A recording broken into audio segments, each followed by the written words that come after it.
polling about impeachment. And the numbers here show that since October 23rd, so before all this public testimony we saw, support for President Trump being impeached and removed from office has actually fallen. So it was at 48% in October, down to 45% now. Within the margin of error, it's about the same number. The point is, the public, in this poll and others we've seen, has not moved on this question despite all that testimony. Look, I think that what we're seeing, though, is the Democrats doing a pretty good job and laying out a very clear case on impeachment, and I think the numbers are steady. I do think when you look at 50% in the CNN poll and that came out yesterday, and when you look at the Politico Morning Consult polling, I mean, those are historically high numbers. This time in Watergate, we were nowhere near 50%. When you look at Clinton's impeachment, his high mark was 29%.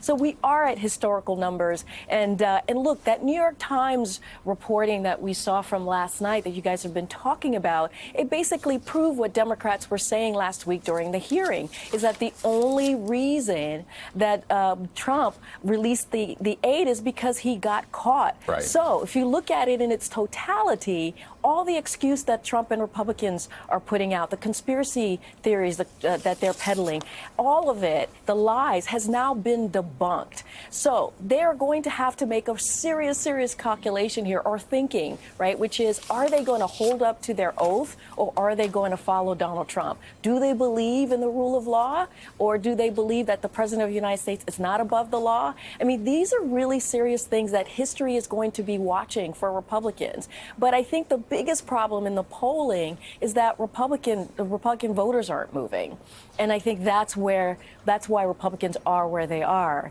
and we're just going to have to keep. I think Democrats are just going to have to keep plugging along now that it's in the judiciary piece of the hearing is happening next week. Donnie, if you're a Democrat, if you're Adam Schiff, who's been running this investigation, I think you've done a pretty good job of making a clear case to the American public. Those numbers to a Democrat have to be disheartening. Disheartening. And the thing that works against the Democrats is the 24/7 news cycle. If we go back to Watergate, you would hear a bombshell, or lack of another word, you'd hear it once on the 6 o'clock news and when your morning papers. The more facts, this is going to sound so counterintuitive, but in certain ways, the more we continue to chew on this story, like yesterday's news, the more people get almost numb to it. It like we keep thinking that we're putting more and more against this, and those numbers tell you something, that the American public has a capacity to kind of absorb on a certain level, and then there's diminishing returns. And, you know, this cycle is working, and if we get 27 more facts against this, it almost doesn't even help it anymore. Keep it. I almost wish we could just wrap this up tomorrow. The unfortunate thing is we do know how this story ends, and that is what is so sad. And the thing I've said all along is you need to take the impeachment and make it a bigger story. Make it about a president's betrayal. He will betray you on health care. We talked about this last week. He'll continue to betray you on taxes, because this in and of itself is not going to be an issue that decides this election. Well, there's also something else that's a lot different than Watergate, is the way people get their information. So people usually now get their information based in news silos. They're conservative and liberal, basically, and that's where they go and they see the clips that they want. So when you look at what the Republicans did during the hearings, which I completely disagree with, they were not playing to everybody. They were playing to a certain group of people that watch conservative media.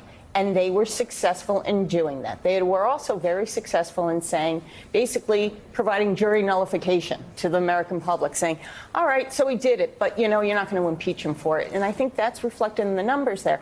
But what also is not reflected in that number, and people should not confuse this with the amount of the popularity of the president, right, what they approve of. They do not approve of the president. So it's not so, it really is in that impeachment lane, not in a re-election lane, and looking at him. Yeah, and so far not a single Republican shown that he or she is going to move away from the President of the United States.